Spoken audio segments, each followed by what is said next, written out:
नमस्कार दोस्तों, आज का जो हमारा विषय है वो बहुत ही साधकों के लिए एक गंभीर विषय है। आज हम आपको एक गुप्त ज्ञान, गुप्त नॉलेज देने जा रहे हैं जिसमें जो पुरुष है वो स्त्री शरीर के पीछे खींचता जाता है, उसके खिंचाव में रहता है हमेशा, और पुरुष शरीर उसकी तरफ स्त्रियों का खिंचाव ज्यादा रहता है।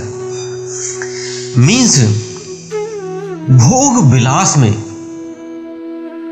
इस क्रियाओं के पीछे वो कई कई साल बिता देते हैं, 50 साल, 30 साल, 40 साल इन भोग विलास में ढूंढते रहते हैं एक दूसरे के शरीर में आनंद को। लेकिन वो रोज आनंद को ढूंढते हैं या कुछ दिन बाद उस आनंद को ढूंढते हैं, लेकिन उन्हें नहीं मिलता।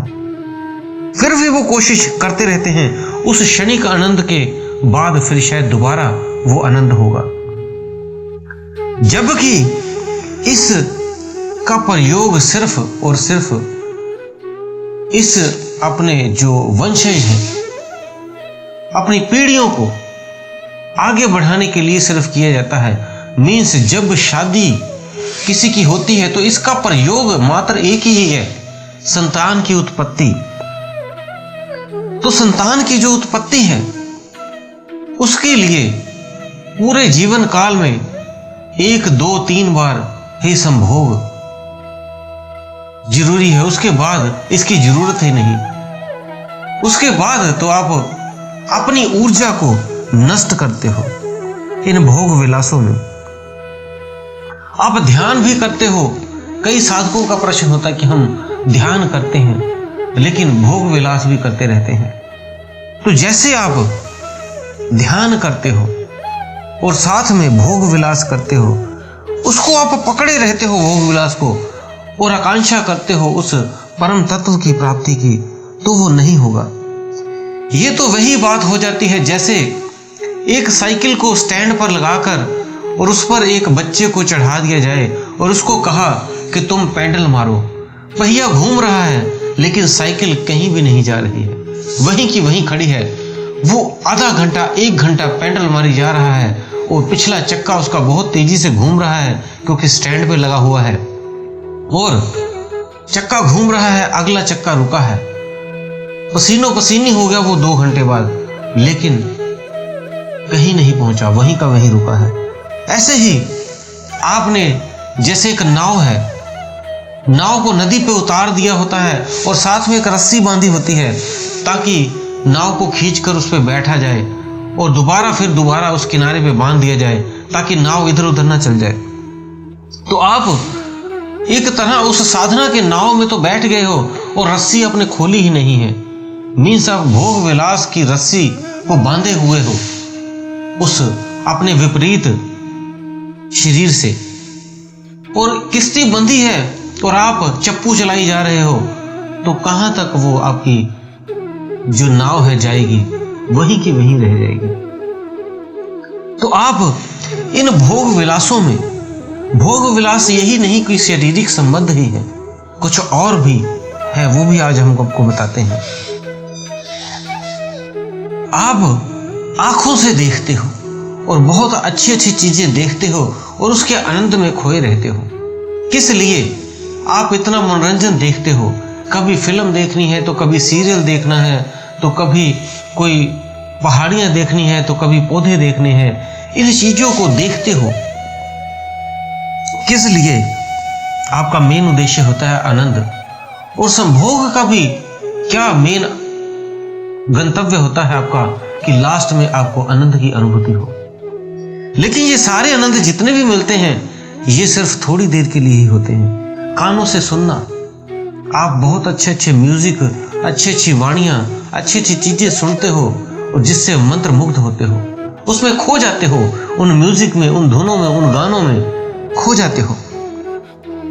नई फिल्म का गाना आ गया, आपको अच्छा लगा, कोई नई एल्बम आ गई, वो भी आपको अच्छी लगती है, कोई म्यूजिक अच्छा आ गया, वो भी अच्छा लगता है। तो इस तरह आपके कानों को आनंद चाहिए। वो अलग अलग चीजें जब सुनता है वो आनंद होता है, लेकिन ये कभी भी तृप्त नहीं होता। आपने अगर आपकी उम्र मान लो 50 साल, 60 साल, 70 साल है, तो आपने 50 साल तक उन संगीतों को सुना लेकिन अभी भी तृप्त नहीं हुई, और 50 साल आपने संभोग किया, अभी भी वो तृप्त नहीं हुई। 50 साल आपने खाना, अलग अलग तरह की चीजें खाई इस जुबान से, लेकिन वो अभी भी तृप्त नहीं, अभी भी कहती है कभी वो खाना है, कभी ये खाना है, कभी तीखा खाना है तो कभी मीठा खाना है, कभी चाइनीज खाना है तो कभी जापानी खाना है। इस तरह से आपकी जीभ भी तृप्त नहीं हुई। तो ये जितने भी आप ये उपकरण करते हो, आंखों से देखना, कानों से सुनना, हाथों से स्पर्श करना, ये चीजें जो आप आनंद को महसूस करते हो, ये क्षणिक आनंद है, और इस आनंद से कभी भी आपको तृप्ति नहीं होगी, क्योंकि ये एक तरह से आपको लालच दिया होता है आनंद का। एक्चुअल में ये आनंद नहीं है। जिस आनंद को आपकी आत्मा ढूंढती है वो आनंद कोई और है, वो परमानंद कोई और है।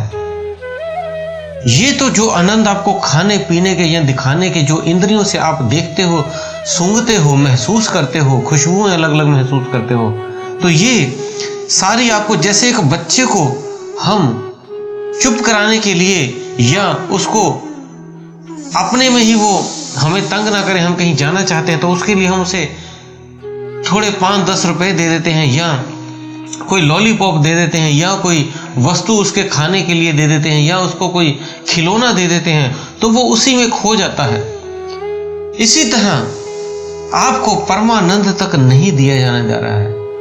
आप रुके हुए हो इन खिलौनों में। ये आपके जो काम वासना है, या आप ये खाने की वस्तुएं हैं, या देखने की वस्तुएं हैं, या सूंघने की वस्तुएं हैं, या स्पर्श करने की वस्तुएं हैं, ये सब आपके खिलौने हैं। आपको इन खिलौनों में फंसाया गया हुआ है।